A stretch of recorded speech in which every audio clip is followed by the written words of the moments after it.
Hello, and welcome to episode 255 of The Modern Manager. I'm your host, Mamie Canfor-Stewart. Today's guest is Jason Wick. Jason is a director of product development with nearly a decade of management experience in a variety of industries. His passion lies in managing and guiding others to reach higher levels in their performance, both as individuals and as a team. He's also the host of the Leadership Voyage podcast. Jason and I talk about the infamous one-on-ones. What are these meetings all about? How can you use them to strengthen your team? And what everyone should be doing to prepare for productive conversation, plus so much more. Now here's the conversation. Thank you so much for joining me today, Jason. I'm really excited to talk about one-on-ones for two reasons. First is meetings are my favorite topic to discuss, as you might know, because I wrote a book on meetings. So anytime I get to talk about meetings is just a really good day. And secondly is because one-on-ones is actually a topic that I haven't covered in all of the meeting episodes I've done over the past 5 years. I've never talked about one-on-ones. So I'm like, oh my goodness, how have I forgotten to do this? So thank you so much for coming on and righting this wrong. No, it's great, Mamie. It's nice to be with you today. And yeah, it's a great topic. I'm looking forward to talking about it. All right. So let's just start by getting clear about what one-on-ones are, because that term can mean a lot of different things to people. Some people might use that for other things or call it a check-in or a touch base or whatever. So what to you is a one-on-one all about? Yeah, that's a great question, I think, to get on the same page. So for me, when I'm talking about one-on-ones, it's a meeting that is recurring in nature. It's between an employee and a manager. And inside of that recurring meeting, we have sections dedicated for open-ended conversation, as well as directed and anticipated conversation. So does it matter like what the focus of those topics are? Do one-on-ones hold a special kind of set of content, or is this kind of a generic term that can apply to any kind of meeting where it's you and one person, as long as there's kind of open conversation and directed conversation?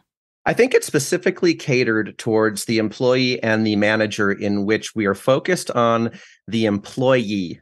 And actually, I'm glad that this is kind of coming up right away, because I think often, whether you're calling it a one-on-one or a touch base or a sync, the name isn't what matters, but it's how you're going about this meeting. And so maybe as the manager, you have some items that you want to be talking about with your employee, and you've got that planned for and prepared. But there has to be a high focus on the employee's agenda, whether it's planned or not, for them to come up with whatever it is that they want to be talking about this week or every other week. I can't say it enough. I'll probably say it 2 or 3 more times. The main thing to me about the one-on-one is that it's a meeting in which the employee is the customer. Ooh, say more. Yes. So if I'm an employee, what I know right now from some of the recent studies that have come out is my manager has a pretty big impact on my satisfaction at work. It even has a pretty big impact on my overall mental health. And I think we've known this in some degree for many years. The person who manages you, the person who determines your promotions, your pay raises, your workload, all of those different things in general, that's the person who's probably got the largest influence over your work life. And so the manager side of this, creating an environment in a recurring way that provides a safe space to build rapport, to bring up any topics that are burning for the employee, I just think that's really important. Too often, the one-on-one, I believe, can become a status update in which the manager is the customer. Manager is saying, hey, employee, tell me about this project. Tell me about the next things you're doing. All those different things. That makes the employee less important in the meeting. It means that in that dynamic, the manager is the one who's getting all the information. We want to set up a meeting that is going to enable the employee to feel safe, be able to build rapport with their manager, and ultimately be able to share whatever's on their mind. It could be personal to a degree, of course, because it affects your work life. It could be about the projects you're doing or whatever it is, the future, any one of these topics. But we want to provide that space for the employee. Oh, it's so interesting because I definitely have those weekly check-ins with my team members where it's, what do I need to know? What decisions do I need to make? What do you need support with? And it's really focused on the work that we have to get done. And then we have one-on-ones, which are focused on the person. So where are they headed in their career? What kind of growth opportunities they have? What feedback do I need to give them, or do they need to give me?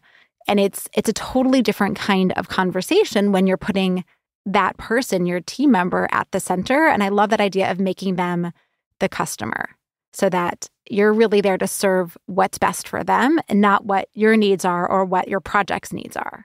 Yeah, and I really believe that the manager's primary job is to support their employees. I know in all different companies, we probably have slightly different definitions of what management means. You know, in some cases, you're leading a team on a project and you're also managing. In other cases, maybe in a matrix management style, you are focused on supporting an employee, while another manager is more really diving in with them on the depth of their domain or their technical skills. But yeah, really, it's a very important thing, I think, more than ever, to be able to provide that space to talk about any of the things that you just said, Mamie, and let the employee drive a good portion of the meeting. All right. So first off, how often should we be having these meetings? I know it's a little logisticy up front, but is this something that we need to be building into our schedule every single week, once a quarter? What's the right pacing for these kinds of meetings? And how long do we think they need to last to be meaningful? Yeah, that's a great practical kind of just how-to question, and I'm glad you asked it. My first cop-out answer will be, I don't think there is an exact template. However, what I will say is I have a few opinions from having had thousands of one-on-ones over the last few years. Number one, I've already said it a couple times, but I think the number one thing is that they are recurring and that they are on the schedule. And gosh, that sounds really simple, doesn't it? But from what I have experienced from talking to many managers is that it is very easy to cancel the one-on-one as the manager, because of course, as managers, we have so many different meetings and they're overlapping and you're double and triple booked. And the one-on-one is like one of those meetings that as the manager, you probably are the meeting owner and you control it. And so it's like, not this week. I can't do it. But what I would say is have it on your calendar, have it planned in a recurring way.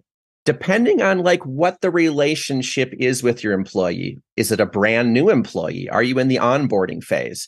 Is it someone who's going through a change themselves? Are they changing their scope right now? Those are times when I have personally chosen to increase the frequency.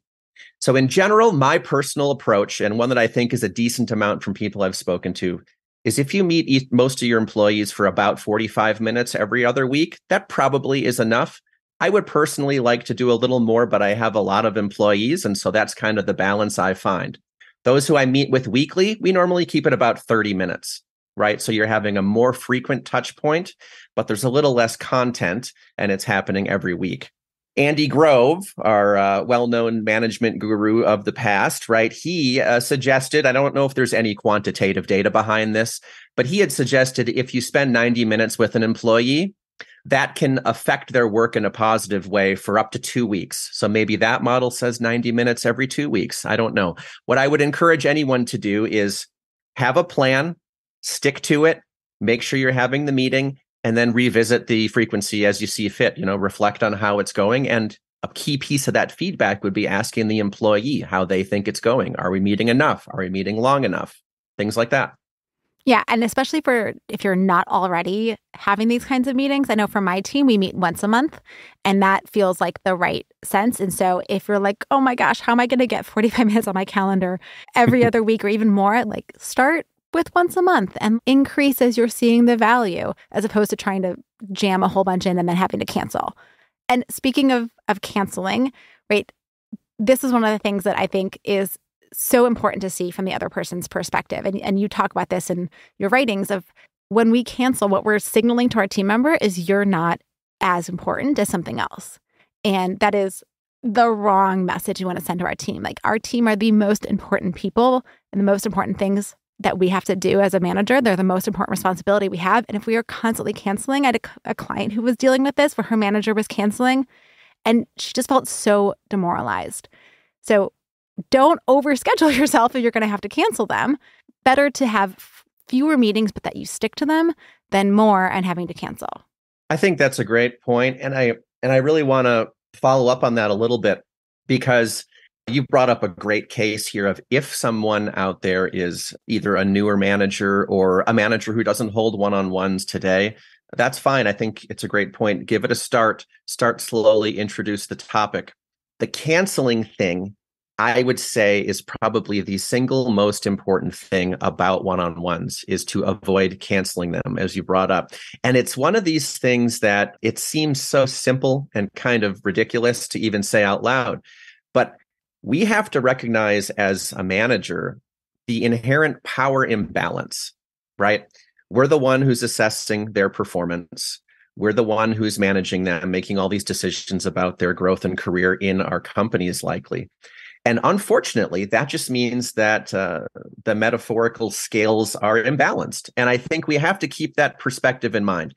When we cancel an employee's one-on-one, it will happen, of course, right? But when we do it with any regularity, because of that power imbalance, I think that signal is extra strong that I have a lot more important things to do than spend time with you. Yeah. And you can imagine that if they were the one to cancel, it might not feel the same way. It might not still feel good. They might not even feel like they could cancel. But that dynamic is so important. So if you do have to cancel, maybe you're sick, maybe it's scheduled for a vacation day, maybe something happened and the deadline for something just got popped, or who knows, until you have to cancel. What do we do in those moments? Do we just apologize and reschedule? Is there something more we have to say? How do you handle, what do you recommend we handle those kinds of last minute cancellations? Because they do occasionally have to happen. Yeah, I think even though, as I was just talking about, even though there is that power imbalance, we still, of course, have to recognize that we're all humans. And whether we're a manager or not, we still have circumstances that come up, and just being as honest as possible. Something came up and I'm really, really sorry. I think that goes a long way, of course, rather than just deleting the invitation off of your calendar without an explanation. But what I want to call out in this situation is, in the circumstances where it isn't a last minute thing that literally I can't do it, there are a lot of alternatives that I think maybe sometimes we just don't, as managers, always remember that we can modify a little bit and still get some progress in the one-on-one category. So we can, of course, reschedule. Again, these are simple things, but we could move it to a different day in the week. We could delay it by a week if we meet monthly. That's okay too. We could have a shorter meeting. Hey, let's just get together for 15 minutes. I'm sorry, something came up, but let's get together for 15. We'll focus on whatever you want to talk about today, and talking to the employee. Or if we're inundated with meetings as a manager, you've got opportunities to provide growth opportunities to your employees. Maybe delegate a meeting, maybe delegate one of the overlapping meetings you have to one of your other employees. There are a lot of creative ways, or go out to lunch together. Just if you're in person, or virtual lunch.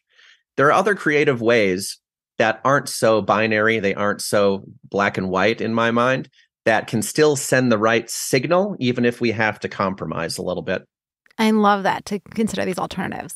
All right, let's shift a little bit into the preparation, because for every meeting, you should always be prepared. That's one of the fundamental principles that I teach around effective meetings. So what do you suggest managers do to prepare properly for the one-on-one?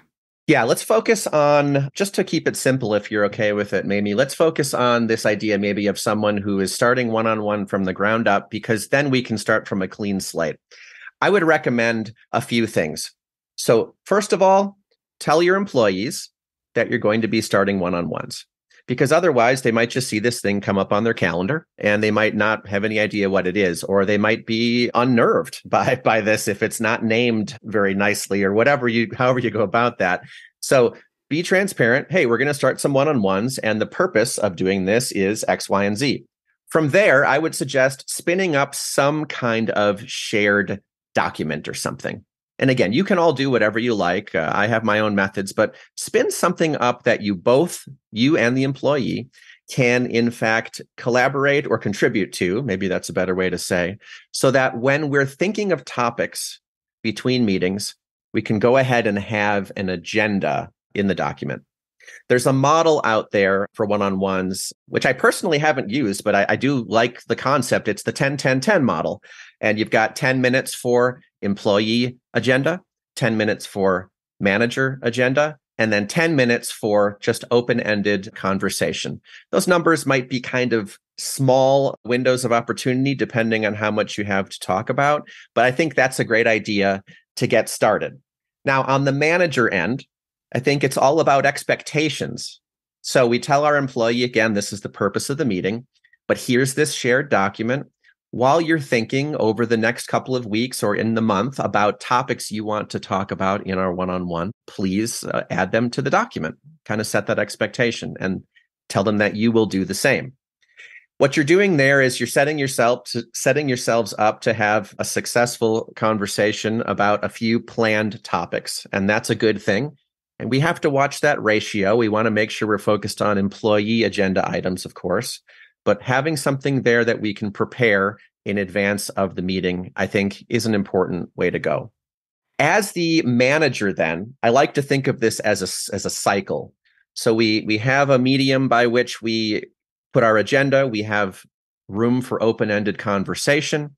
But while we're having the one-on-one, make sure to take good notes either during or after on what you're talking about, right? For me, I still use pen and paper. I don't know what everyone does out there, but because I think that it helps me internalize the conversation a little bit better. After the one-on-one, I also go ahead and log all of my notes electronically. I think that cements what we talked about and what I had notated. And then it's a new, fresh perspective a few days later of putting in the topics that we discussed, all my notes. Then before the next one-on-one, and I firmly believe you can do this literally in 2 or 3 minutes, make sure before the next one-on-one, you go back, you reread your notes. Ideally, you've been adding agenda items or comments to this shared document, but if you haven't, just putting those few minutes of preparation into the next meeting, you've reminded yourself what you talked about. That should trigger some new thoughts if you haven't been really in the weeds on that. And again, you're just a little bit more prepared for the next one-on-one. And I think that momentum starts to build and you just kind of flow through this cycle. Yeah, I love this cycle and that using your notes from the last one to prepare for the next conversation. I just want to reinforce that point because the reality is that the person we're talking to, it's their life, it's their career, it's their future, it's their growth. They remember what you talked about. But as the manager, we're talking to often multiple team members about their futures, plus a whole bunch of other stuff that's going on in our minds. And I have definitely been on the wrong side of this equation where I've come in and completely forgotten what we talked about last time and then completely embarrassed myself because I looked super unprepared when the person picked up on a thread or I asked a question that clearly showed that I was not remembering our previous conversation. So grounding yourself again, as you said, in just 2 to 3 minutes of looking back, you now can ask really thoughtful questions about what's evolved, what's changed. If they were experimenting with something, how did it go? And you look really prepared and you show that person that you care about them and you respect them and you're there to support them. So absolutely such a good practice. Absolutely agree. Yep. All right. So the other thing I want to just share, which is how I do one-on-ones, which is similar to what you described in that kind of a third, that 10-10-10 approach, is we use the first 10 minutes for just chit-chat, get to know you, personal relationship, rapport building. Then we use the second 10 minutes for focusing on the individual's growth and where they're headed in their career and feedback and all of that stuff. And then the last third is what's going to happen in the future. Kind of how can this person grow more? What do we want to do to help support them differently? What kind of actions do they want to take between now and our next meeting to learn or experiment with something or try some new responsibilities? And that's been our flow. And it's really, to your point, driven by the other person. So I am there as a enricher, as an advisor, as a consultant, but not as the, all right, here's what you're going to do next, but really as a way to help this person figure out how they can take control of their career and how I can be there to support them. So there's many different ways, as you're saying, to use the one-on-ones, and it really does need to be driven by the other person. Yeah, I mean, I think one thing that's really important that I try to tell my employees is speaking to them, you control your growth, right? Or you need to take ownership of your growth. That as the manager, of course, it's my primary job to support where you want to go next, making sure that aligns as best that we can with business needs, listen to the frustrations you have, help accelerate the successes you're having, all those things. But you're the one, as the employee, you're in the driver's seat. And actually, I think depending on the history that some folks might have with one-on-ones, frankly, that can be uncomfortable. They might be used to the manager really driving everything. They might be used to the manager using the one-on-one as a status update. They might be used to these things. They might not be accustomed to being the customer in this relationship. But yeah, even if it's a culture shift, again, I totally agree with that point you're making, that they're the ones driving.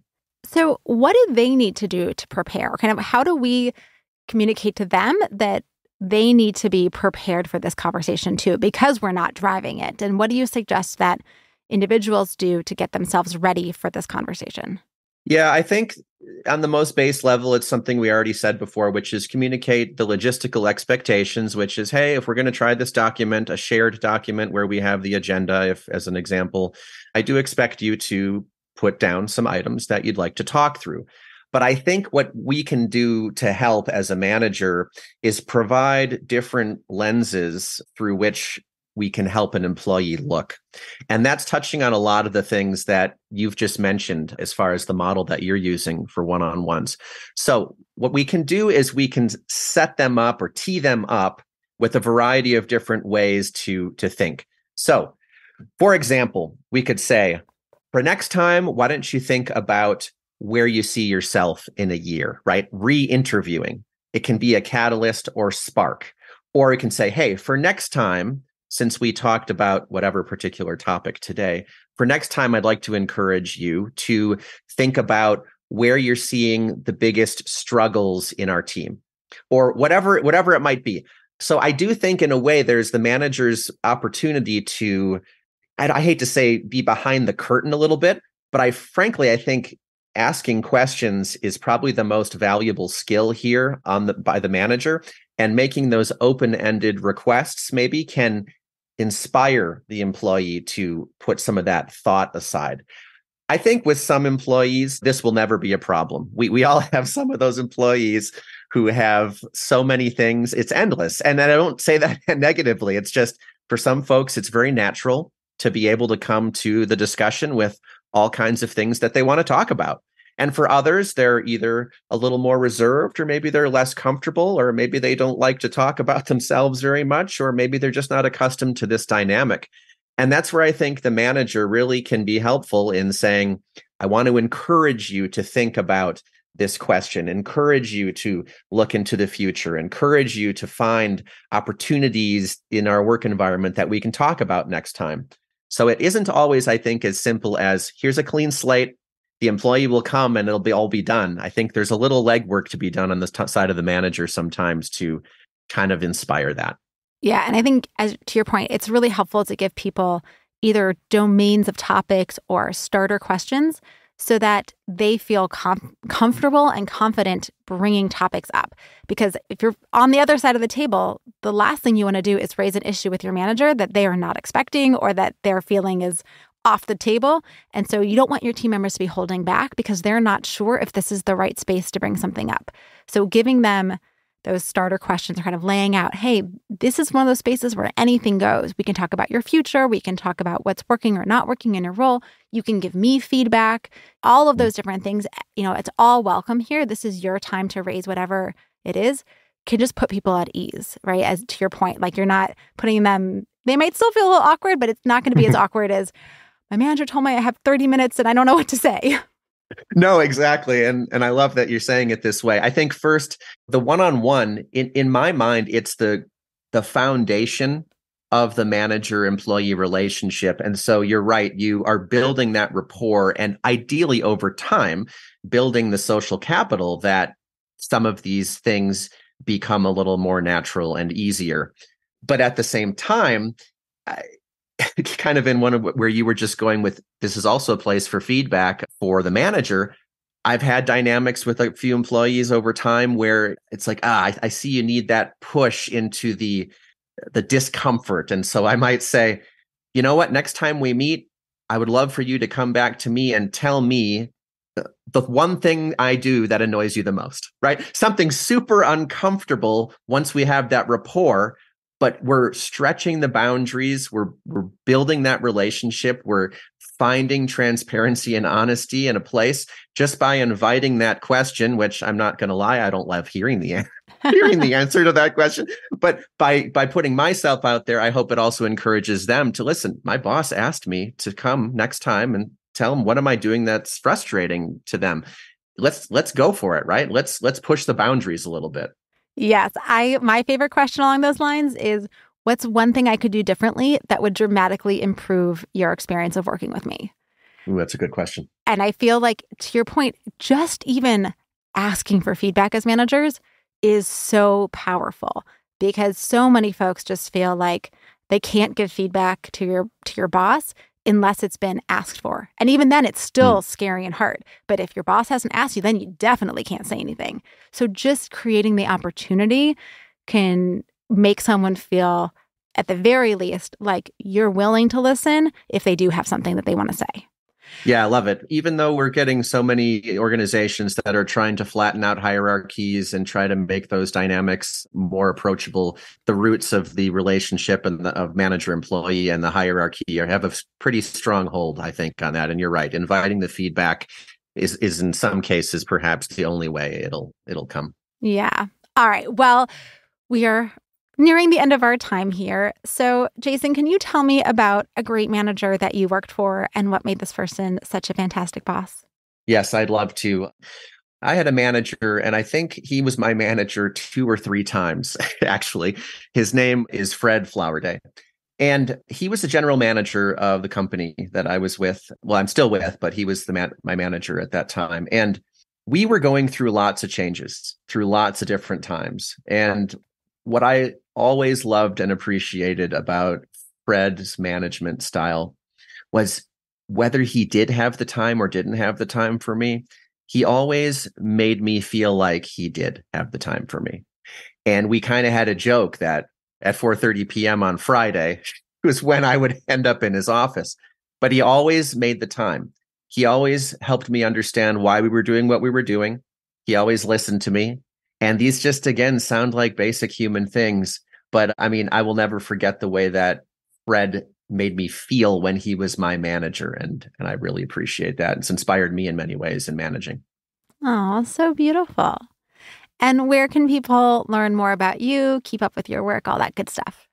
Well, I have a podcast on leadership. It's called Leadership Voyage. So the website for that is leadership.voyage. But I'm also active on LinkedIn and would love to connect with people and engage.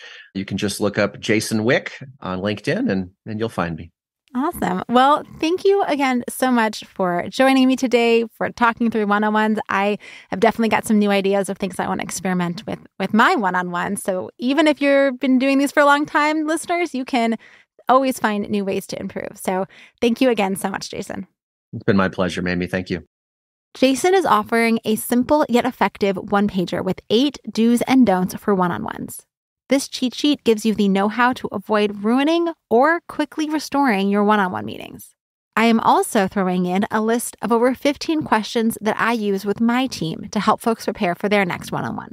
These 2 documents are available to patron members of the Modern Manager community. Members also get my one-page takeaway from today's conversation and extended interviews. And today, Jason shares how to engage those quieter team members so you can avoid taking over the one-on-one and still get the most out of the conversation. We also get into how one-on-ones fit into a larger performance review system. So to get all of these bonuses and that extended conversation, go to themodernmanager.com/join. And if you work for a government or nonprofit agency, you get 20% off of any membership level. All the links are in the show notes, and they can be delivered to your inbox when you subscribe to my newsletter. Find that at themodernmanager.com. Thanks again for listening. Until next time. Meetings are one of the most critical components of healthy collaboration, and teams are at the heart of how we work. Meteor helps you use your time in meetings productively, build healthy relationships with your colleagues, and move work forward. To learn how we do it, visit meteor.com. That's MEETEOR.com.